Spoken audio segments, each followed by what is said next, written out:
এইগুলো তো আমাদের এমনি তোর একটা মাছ আছে, তোর একটা মাছ আছে ওই ডুবে ফেললো, চোখ দুটো শুধু ইয়ে করে আছে। এই কাদা করে একটা ঝিনুক আছে খাবে খাবে খাবে এখানে লালের সঙ্গে কালো কি মিক্সিং আছে আবার হারিয়ে গেল।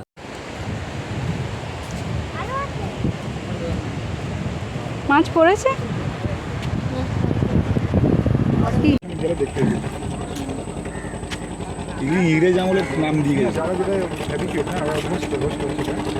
নমস্কার, আশা করছি আপনারা সকলে ভালো আছেন। আপনাদের বন্ধু অর্পিতা বকখালি ভ্রমণের দ্বিতীয় পর্ব নিয়ে হাজির হয়ে গেছে। এই পর্বে থাকছে বকখালির কাছাকাছি ঘোরার মতন সুন্দর 5টি জায়গা: হেনরি আইল্যান্ড, বেনফিস, কার্গিল বিচ, ফ্রেজারগঞ্জ আর বকখালি ইকো পার্ক। এই 5টা জায়গায় আজ আপনাদের নিয়ে যাব। চলুন ভিডিওটা এবার শুরু করি। আগের পর্বে দেখেছেন আমরা কিভাবে এসেছি, কোন হোটেলে রয়েছি। যারা দেখেননি আমি লিংক দিয়ে দেব, আপনারা দেখে নেবেন।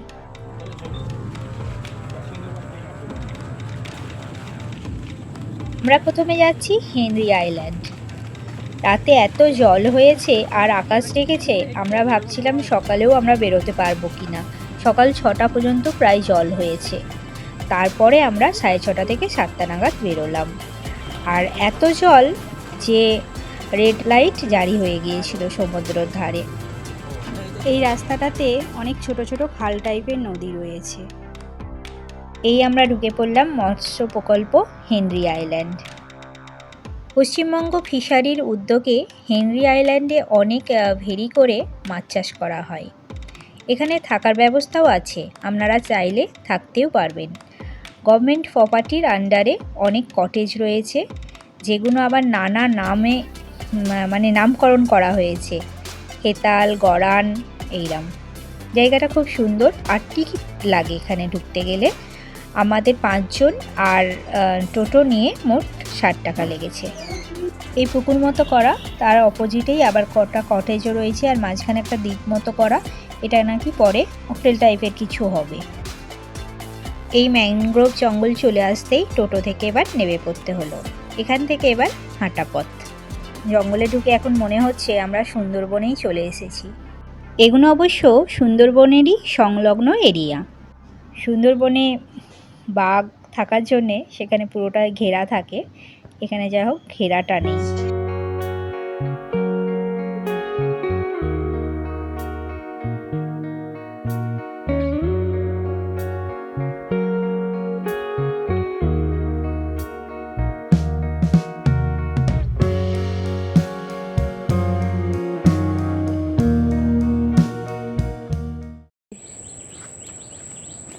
ওই দুজনে এখন কাঁকড়া ধরতে লেগেছে। কোথায় কাঁকড়া? এখানে গাদা একটা যা নেবে যাচ্ছে, যে আওয়াজ শুনতে। হেনরি আইল্যান্ড ম্যানগ্রোভে ঘেরা একটা সুন্দর সবুজ দ্বীপ। বলা চলে প্রাকৃতিক পরিবেশে ভরপুর, খুবই নির্জন এক দ্বীপ। এখানে চান করা যায় না বলেই হয়তো এত নির্জন, এত সুন্দর এখনো পর্যন্ত রয়েছে। রেড ক্র্যাবস, যাকে নিয়ে আমাদের কৌতূহলের সীমা নেই। জানি না কতটা দেখাতে পারছি, আশা করি বুঝতে পারছেন বা স্পট করতে পারছি। সে মুভমেন্ট করছে, ইয়েস মুভমেন্ট করছে। এখানের কাঁকড়াগুলোর একটা বিশেষত্ব হলো একটাই দাঁড়া। আচ্ছা, বিশ্বজিৎ ট্রাই করছে আপনাদের জন্য। দেখা যাক বিশ্বজিৎ যদি একটাও ধরতে পারে। বিশ্বজিৎ কেয়ারফুলি কিন্তু, হ্যাঁ না ঢুকে পড়েছে, হলো না, হলো না। এই দেখুন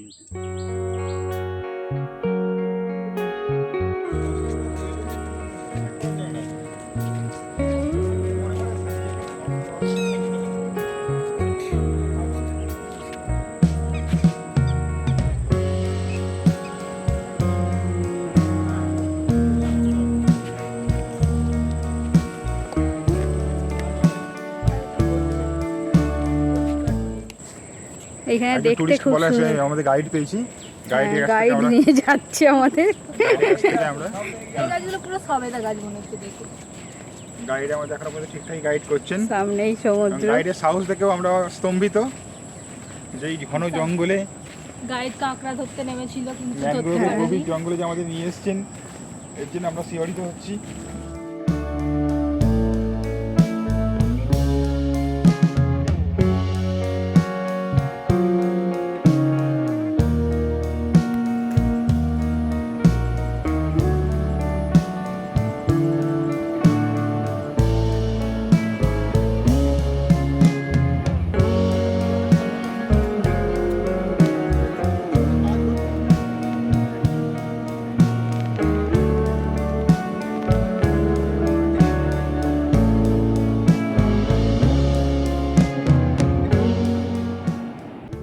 এত শান্ত নিরিবিলি সমুদ্র সৈকত আমি কখনো আগে দেখিনি।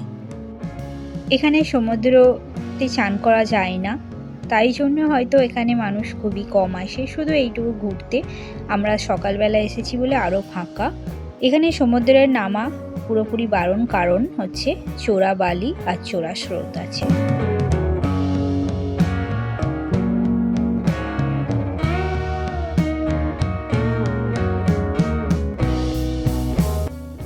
দূরে কয়েকজন মাছ ধরছে, ক্যামেরাতে হয়তো ঠিকভাবে বোঝা যাচ্ছে না। এখনো পর্যন্ত কতগুলো কুড়িয়েছে ঝিনুক। এখানে অনেক বড় বড় ঝিনুক পাওয়া যাচ্ছে, এই অনেক ঝিনুক কুড়িয়েছে, একজন কুড়োচ্ছে, ওরাও কুড়োচ্ছে। এই যে বিরাট বড় ঝিনুকটা, আর এই জিনিসটা হয় বলে সবাই এই কত ঝিনুক নিচ্ছে। দেখাও দেখাও।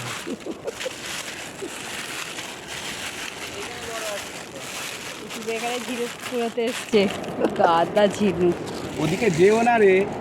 আচ্ছা দিদি, সবুজ ঝিনুক কুড়িয়ে যেন কত কাজ করে বা ফিরছে। দীঘাপুরীতে তেমন ঝিনুক তো পাওয়া যায় না, বা এত বড় বড় তো দেখিনি।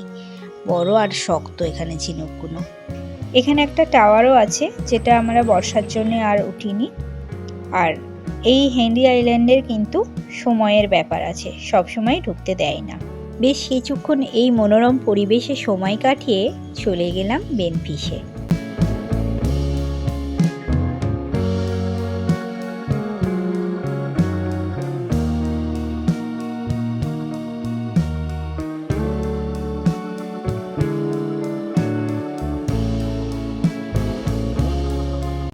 এটাই হচ্ছে বেনফিশ বা ফ্রেজারগঞ্জ মৎস্য বন্দর। এখানে সকালের দিকে এলে অনেক মাছ দেখতে পাবেন, ট্রলারে করে মাছ আসছে। আমরা যে দিকটা দিয়ে ঢুকেছি এই দিকটায় টিকিট লাগেনি।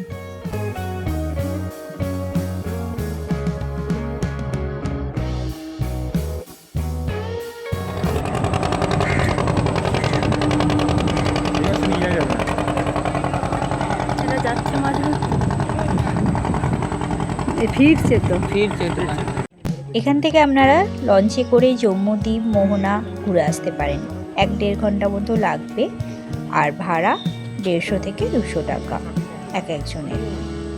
এই ট্রলারগুলো করে মাছ ধরতে যাই, কতদিন পর পর ফেরে, তাই অনেক সরঞ্জাম এখানে রয়েছে।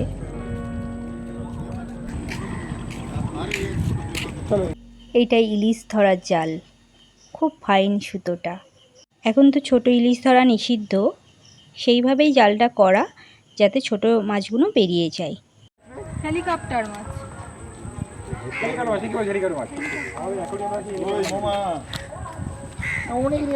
কত তো ক্যামেরা আসছে, মাছগুলো বড় হলো। হ্যাঁ দাম আছে। আর কত বড় ইয়েটা দেখো, শাকের মতো এটা। এই শাক।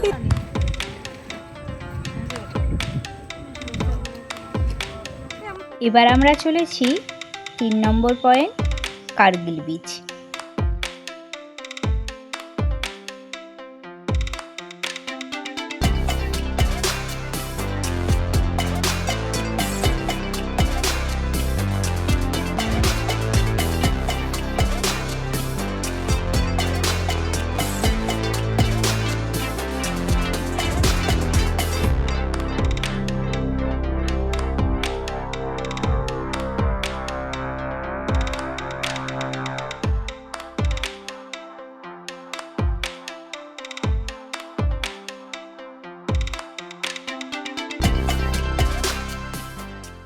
এই দূরে যে দ্বীপটা দেখা যাচ্ছে এটা হচ্ছে মৌসুমী দ্বীপ, আর বাঁদিকে দ্বীপটা হচ্ছে জম্মুদ্বীপ, মাঝখানটা গঙ্গাসাগর।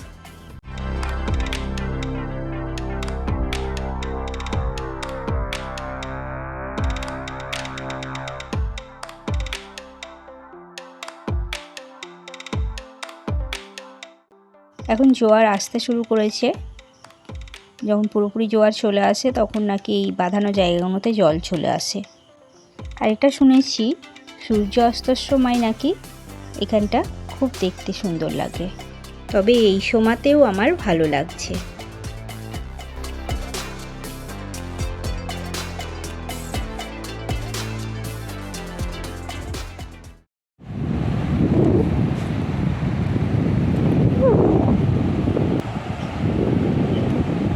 বসে পড়লো উঠে এসে।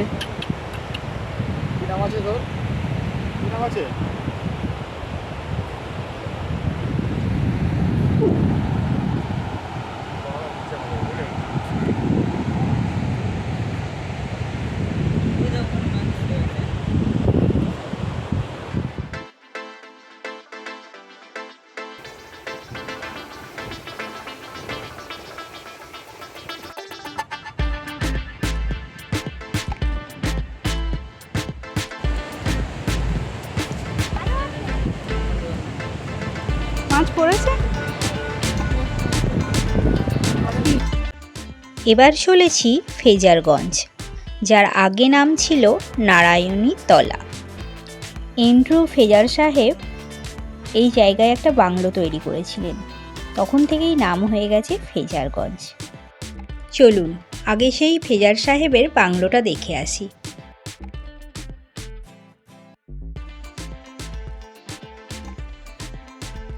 এটাই হচ্ছে ফেজার সাহেবের বাংলো।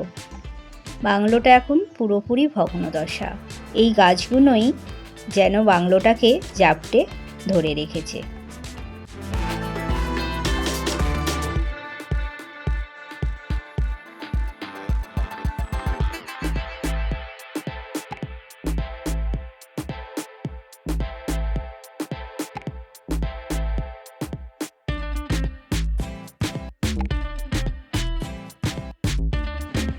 গাছটা এমনভাবে জড়িয়ে আছে যেন সাপের মতন লাগছে দেখতে।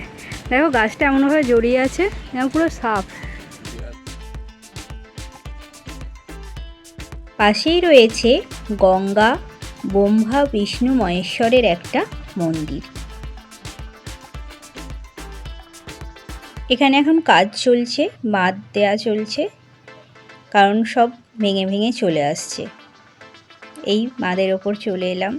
এতক্ষণ মনে হচ্ছিল বাঁধটার ওপারে কি রয়েছে।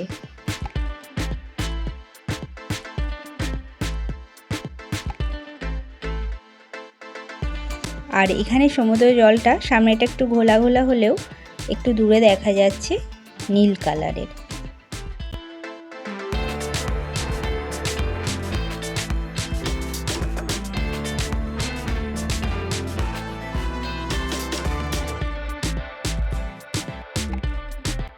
এখানটা এরকমভাবে বাঁধানো আছে।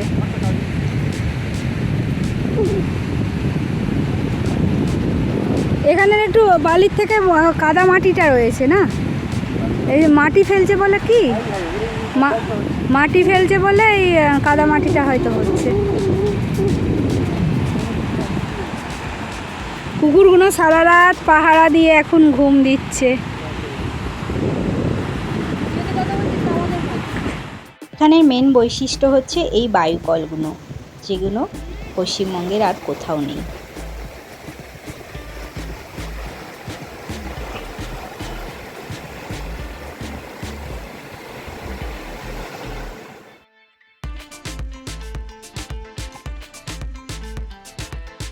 এই উইন্ডমিল বা বায়ুকলগুলো প্রায় এখন ভগ্নদশায় পড়ে রয়েছে।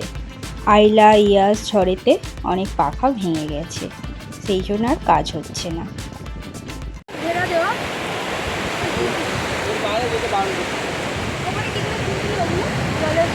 এখন জোয়ার চলছে বলে এতটা জল, নাহলে ওই ইয়ের মধ্যে হতো। এরপর আমরা চলে গেলাম last point Bakkhali eco park. কিন্তু দুঃখের বিষয় আমি সেই ভিডিওটা দেখাতে পাচ্ছি না, কারণ আমি কেন জানি না, বুঝতেও পারিনি, এডিট করতে গিয়ে দেখছি ওই ভিডিওটা কিভাবে কেটে গেছে। পার্কের ভেতরে আমরা ঢুকতে পারিনি, তবে বাইরে থেকে আপনাদের দেখাবো বলে আমি ভিডিও করেছিলাম, কারণ পার্কের ভেতরে পুরো জলে ভর্তি হয়ে গিয়েছিল, ঢুকতে দেয়নি। আর পার্কের পাশেতেই টেন্টে থাকারও ব্যবস্থা আছে। তারপরে আমরা চলে এলাম সোজা বকখালি সি বিচে। আর আমাদের যে টোটোটা করে ঘোরালো সেই টোটোটা নিয়েছিল 280 টাকা, 5টা পয়েন্ট, আর সময় 2.5 থেকে 3 ঘন্টা।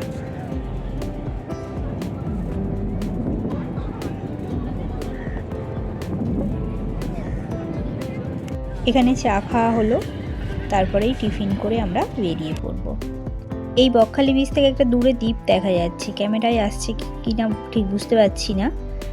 ওই দূরের দ্বীপটার নাম হচ্ছে পাথর প্রতিমা। এই বকখালির পরিবেশটা আমাদের খুব ভালো লেগেছে, সুন্দর এবং মনোরম। এই সুন্দর পরিবেশকে সুন্দর রাখার দায়িত্ব কিন্তু আমাদেরই, তাই যত্রতত্র নোংরা আবর্জনা ফেলবো না, এটা আমাদেরকেই মেনে চলতে হবে। আর বকখালিতে সমুদ্রতে সব জায়গায় কিন্তু চান করা যায় না, যেখানে একটু ভিড়ভাট্টা থাকছে সেখানেই চান করার চেষ্টা করবেন।